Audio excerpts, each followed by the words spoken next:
Hey, how are you? How's everything going in your world? I thought I might share a little bit of mine because it is tarot related. I'm calling this video How the Cards Spoke to Me, but it was actually a title of a series I was going to do last year because I had a number of spreads that really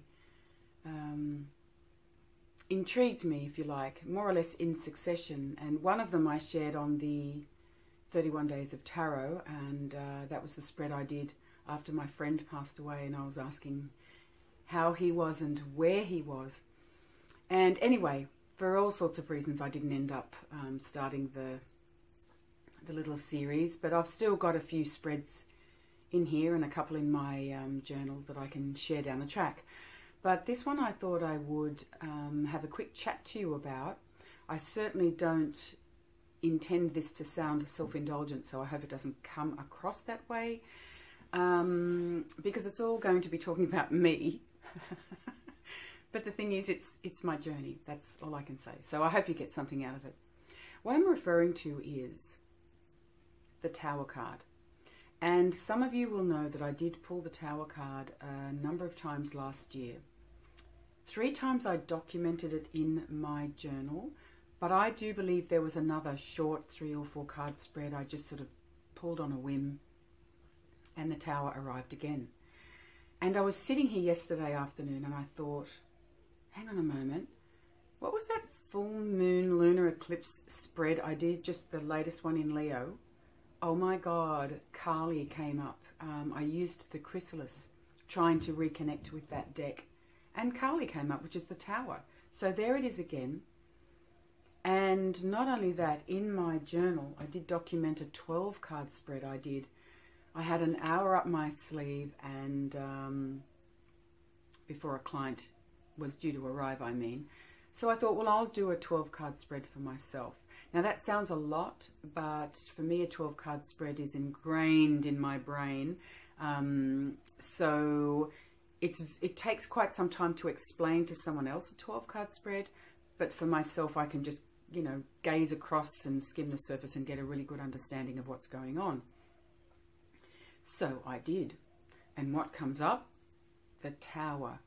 Holy badooly. So in my 10-year career, I've been working professionally for 10 years, and tarot's been in my life for many more, but I don't ever remember seeing one card, like a major arcana, a powerful card, show its face so many times in such a short period of time.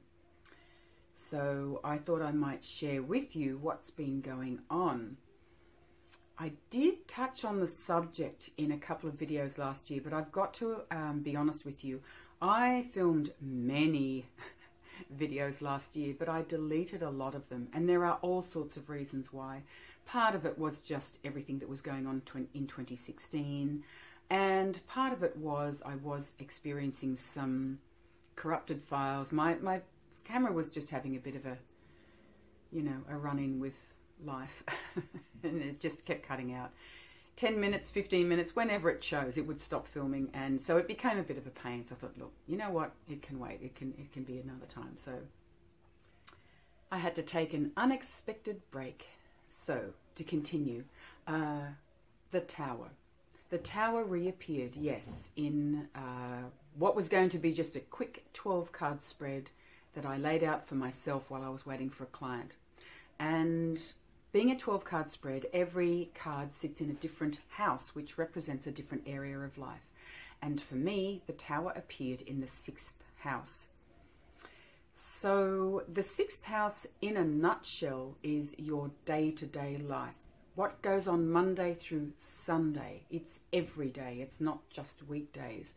It's the area of work, but not so much career. There is a difference. And it's almost like, I think sometimes the 6th house can be almost pushed into a corner because there are other areas that we want to jump to. Career, success, you know, long distance travel, love and romance. But the 6th house is every day. You know, ask yourself, do you want to be happy and well balanced every day, or do you want a whole lot of interruptions and disruptions? So whether I like it or not, the wrecking ball is coming in that area. And the reason I decided to share this on a video is because I did mention last year that I was feeling the effects of the Tower card, but it was more of an internal rumble. I literally could feel this kind of buzzing going on in my belly, and it was like not in a scary way, but I felt like it was like a forewarning. Something's coming, you know, it's that kind of feeling. And I didn't mind that. I appreciate the warning, but it went on and on and on and on. And I was numerologically in a 5-year of change last year, which is my favourite year, by the way. I love change, love it, bring it on. Even when it is a little scary, but to me it's just moving out of, you know, stale and mouldy territory. It's there for a reason. It's to at times get you on the right path. If I unconsciously steered off the freeway and it's saying, hang on, you've got to get back onto the M1, let's go.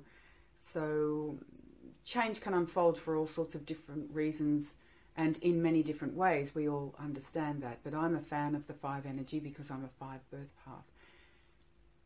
But the thing was, last year, the changes I felt internally, big time. And that was fine, and no doubt it was warranted. I trust the energy. And I will say it was not until I moved past my birthday in November and went officially into the 6th year that I began to sense and see the changes within starting to appear through my reactions, through my behavior. And I'm really pleased, I can honestly say, with the results, because I feel that I have stepped into a greater sense of authenticity. I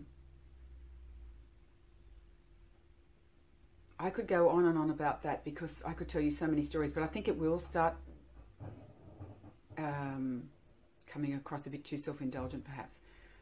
So maybe for another time. But I'll just say I'm pleased that I recognise these changes, because I think I needed to bring them into my daily practice and make them a part of myself. Because if I don't adhere to them, I would be blocking my spiritual path. And it means reassessing boundaries with people, by the way. It certainly comes with a lot of challenges, I'll be honest with you. But I think it is necessary. I get it. I really get it.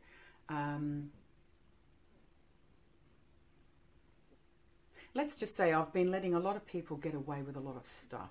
Not very Scorpio, is it? But I'm the opposite to most. I'm not into that Scorpio, you know, lunge on people and pluck their eyes out. For me, if it's cruelty, if it involves cruelty and deception, I will step in. But this is what I feel is happening at the moment. The Tower has said to me, you need to step up. You know, you're at that age now, it's time to step into the Chief Executive Officer suite. But behave like one. Do it. So you don't have to be Mother Teresa to everyone and just be of service like this always. Mind you, interesting that I just channeled Mother Teresa. She was a feisty woman too, you know.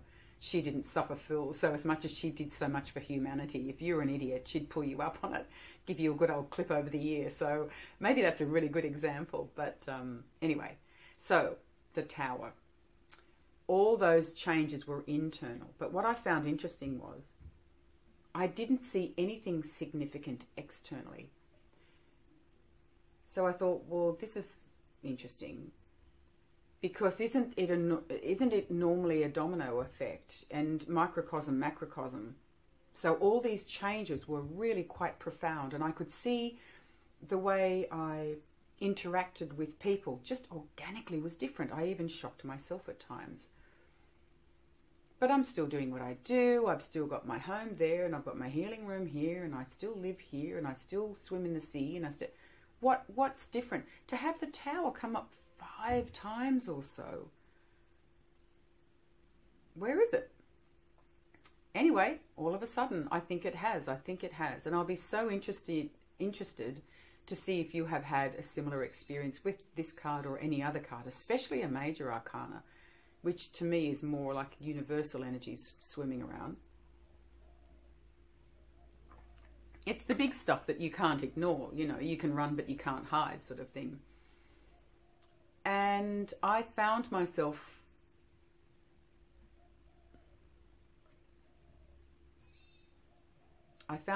in deep contemplation over what I do.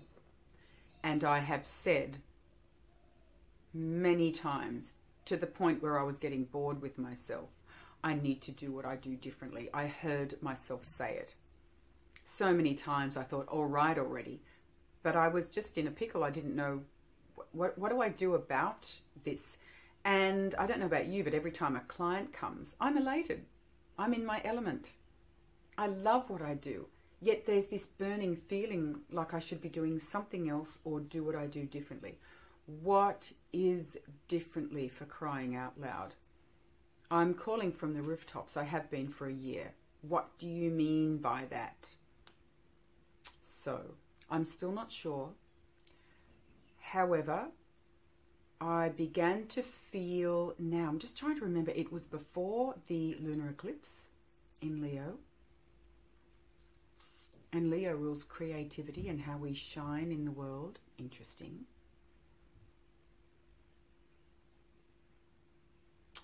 Just thinking about that, Leo is opposite Aquarius, and Aquarius is the community. And I'm changing my persona, I guess you might say, in the community. I'm not trying to change. I just found it changed. I think the Tower shook me up. Step into deeper authenticity. So that's that. But I'm just saying, sorry, I'm going to go off on a tangent. I've got to pull myself back in here. I'm so good at doing that, floating off into the ether. You'd swear I was a Pisces. But I was just saying, like the full moon lunar eclipse in Leo, but always look at what's going on opposite. If the full moon's in Leo, the sun's in Aquarius, and Aquarius rules the community. So it's all about, you know, how you shine within the community, what you create and put out to the community. And of course, a full moon is culmination. It can be an ending, and it can be highlighting something, shining the light on the subject, bringing everything to light. And I thought, yeah, it's all of the above. So, before that, all of a sudden, I felt like I needed to pack up a lot of my crystals. What did I just say? You know me. I don't know if you saw, one of the first videos I ever put up on YouTube was a tour of my healing room. Crystals, crystals, crystals everywhere. Now, I still love crystals. I am not giving them away. However, I feel like they need to hibernate. Oh, and I must remember, note to self, to show you what I bought to store some of my crystals in. Gorgeous. Anyhow, I will be leaving the larger, the larger crystals. Things like, actually, let me pause for a sec. Okay, yes, things like the bigger crystals. That's my citrine. Isn't it beautiful? So obviously, this is going nowhere. This will stay out on display if you like. But I found that I've gone from a person that used to collect, now this started, my God, in my teens, but I started collecting tumbled stones, and I still love them, and I have many. But I find now, I think the Tower said to me, simplify, simplify, simplify. And I'm very happy with that message and that instruction. Less is more. I'm thinking about my tarot. There are so many decks that I love that I'm just not buying them. I just feel the need to really take my time, and this is going to sound so cliche, dolphins and fairies spirituality, I'm sorry, but just sit quietly and tap into myself, my real self, and ask, you know, will you work with this deck? Because, you know, I could easily go and onto Book Depository and purchase 10 right now, let alone indie decks and whatever, but then that means I'm going to have many, many, many around me. It's just a bizarre, I'm just not sure how else I can explain it, but there has to be a particular connection, otherwise it's just, it's not right at this time for me to move forward with that deck. Anyway, that's another subject again, isn't it? But big crystals like this and this, you know, I love this one. Rough and ready, straight out of the ground, unpolished. That's what I love about this smoky. And my beloved skulls. I have a number of skulls, but these two babies will always be by my side. A lot of the others, I actually packed them away. I've wrapped them up and put them in boxes. A lot of them are the palm size crystals, which is what I love. But the only, well, there's 4 I've kept out. These two, rough and ready. Isn't it amazing? You know, these came out of like the scrap bucket in a shop I used to work. Just thrown in, quite, you know, damaged. But this one here is so clear, and it was unchipped, undamaged. I mean, my point being, this came out of the bucket of cheapies, and it is one of my favourite crystals. I feel more connected to this than some of the expensive ones I purchased. So there you go, folks. Just always keep a lookout. It doesn't have to cost you much. So those two and these two. I'm just coming back to my roots. It's all about, you know, citrine, clear and smoky. Predominantly, that's it. So I have to backtrack.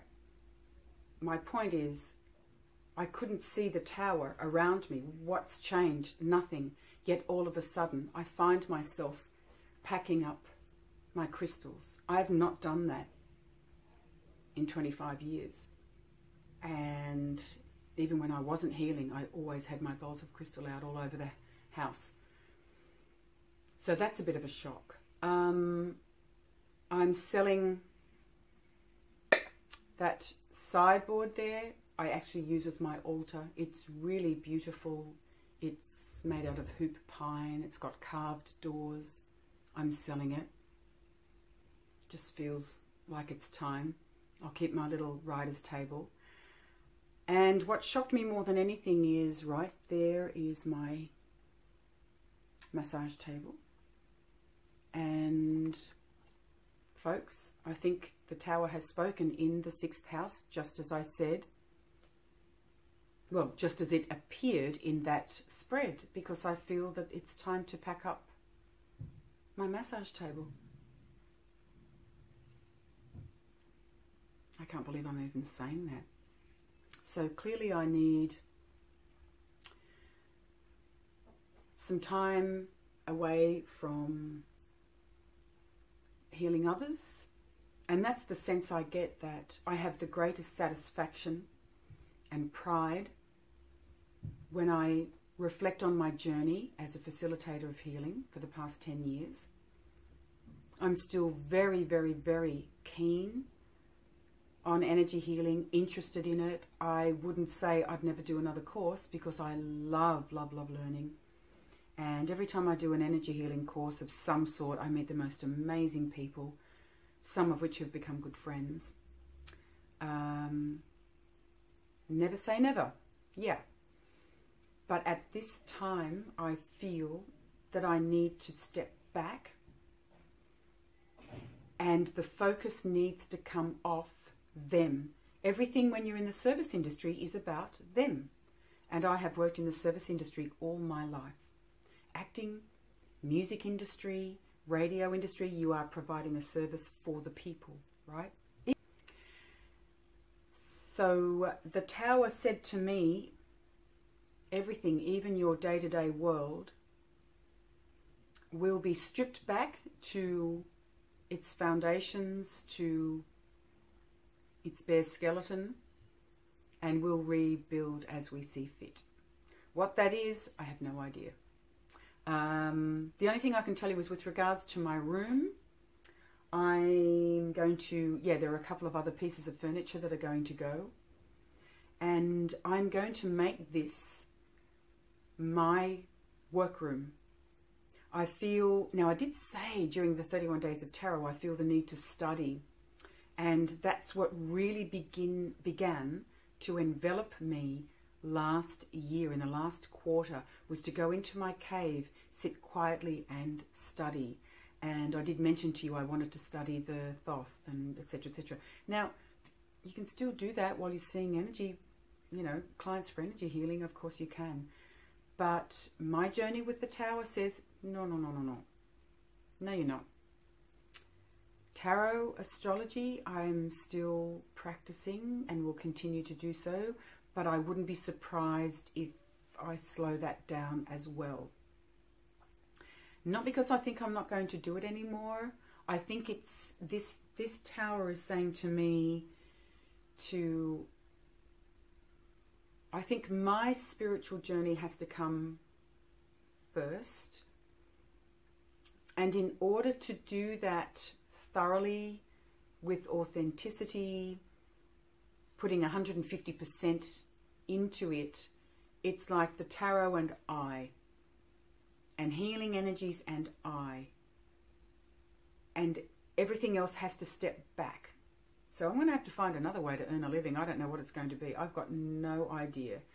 But it's almost like the challenge is, in order to break through these current spiritual barriers, like there's another level, it's time to step up. I need to let it all go into my classroom. Again, the focus is, I call it circle one. Circle one is just me, myself and I, and those cards. And practicing all the energy healing techniques on myself. And I used to do it all the time. And then as you get busier, the one-to-one sessions in circle one become less, do they not? Now, I still do prac swaps with other healers just to keep myself in balance. But even that, they're getting busier. I was getting busier. And the focus becomes on the community. So I think I may have finally made sense of the message that the Tower was trying to tell me. It's like you have to trust that letting go of this innate passion for them, the people, you have to let it go, at least for now. You may come back to it professionally, you may not. But whatever it is, it cannot stay and function smoothly and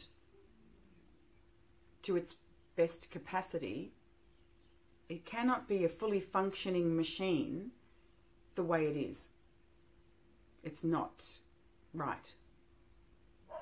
And considering I've gone through this big shift that was evident last year, even though I couldn't make sense of it, but I could feel it. I knew it was happening. So it's almost like I feel that the higher self is saying, you are not, you don't suit that formula anymore. So if I've moved on, that means the formula that I was working with is now outdated. It's still happening, but it's outdated. And when the Tower speaks, I think, you know, it's time to listen. So that's it. I'm just looking at the spread to see if there's anything significant to show you. That's really it. So if you've had enough of this, you might want to click off now. But if you're interested in the spread, I'll just share quickly with you.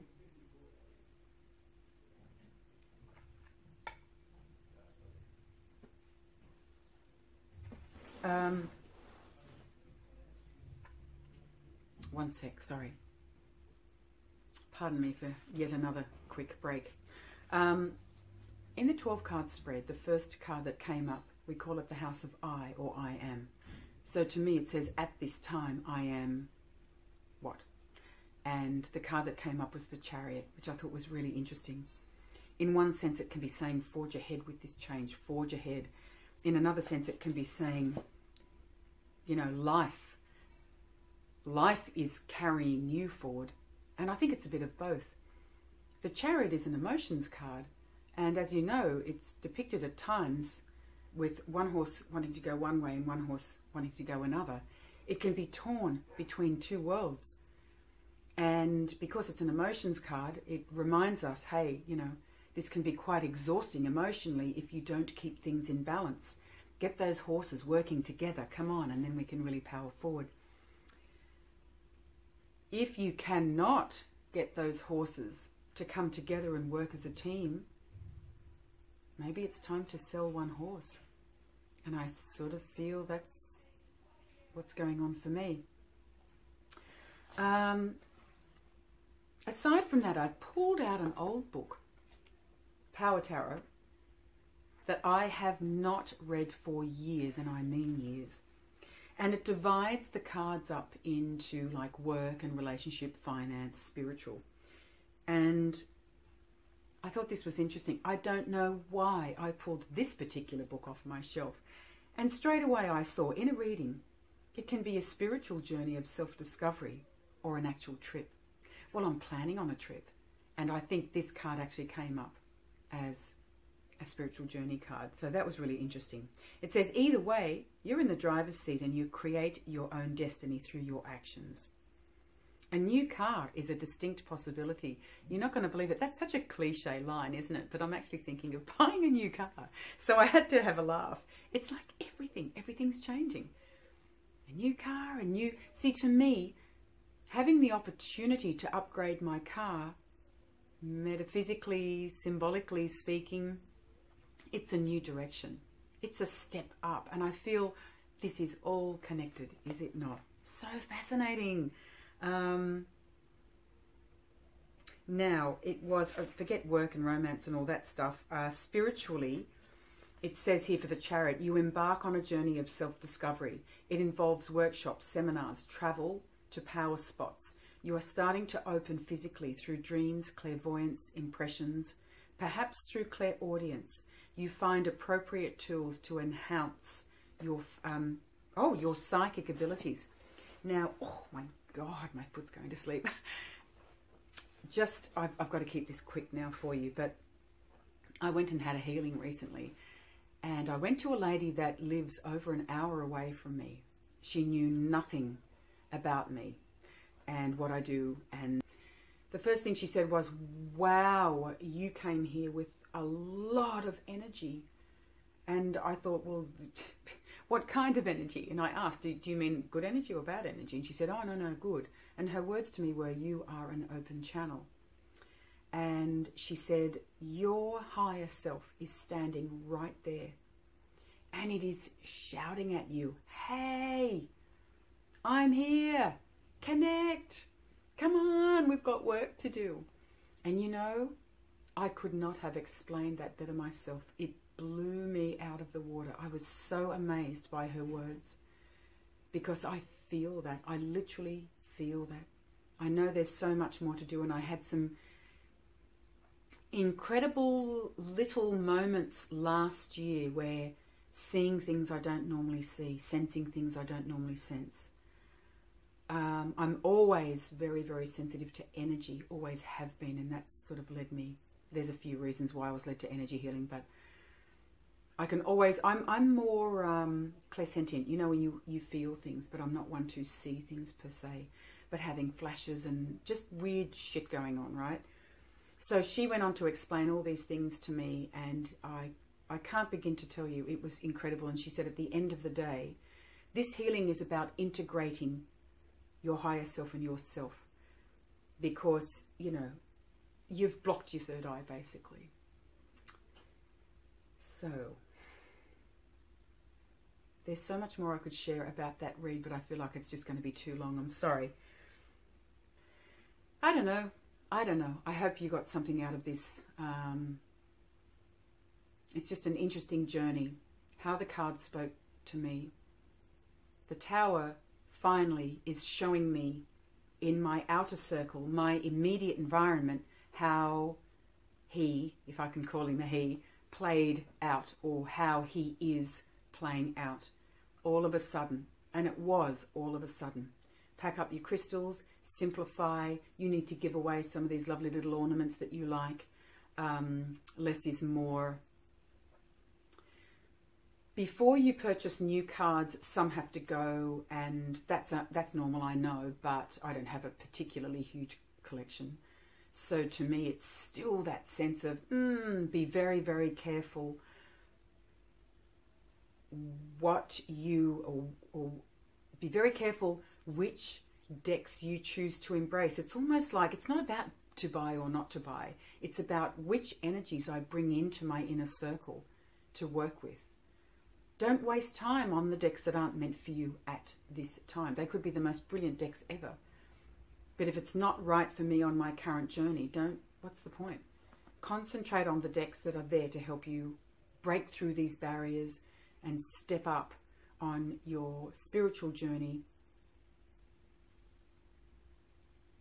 It's like step up and step into greater authenticity. I keep hearing that word.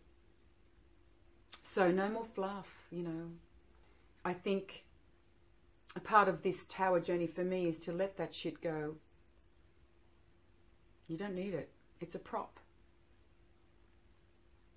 So clearly these things that are in my room that need to go are some kind of physical manifestation of all those thoughts and emotions that I have been sharing with you. So anyway, I better leave it at that. And if you've had any experiences, I would love, love, love, love to hear about them. Especially that, you know, repetitive energy from one particular card that keeps coming back to say, hey, listen. Is it coming back because it's multi-layered? I'd say so. Is it coming back because I didn't hear the message clearly the time before and the time before that? I'd say so. Yeah. So the tower's like, how many times have I got to wave? Hello? Yeah, it's true. So anyway, that's that. More soon. Thank you so much for watching and taking this journey with me, and I'll talk to you soon. Bye.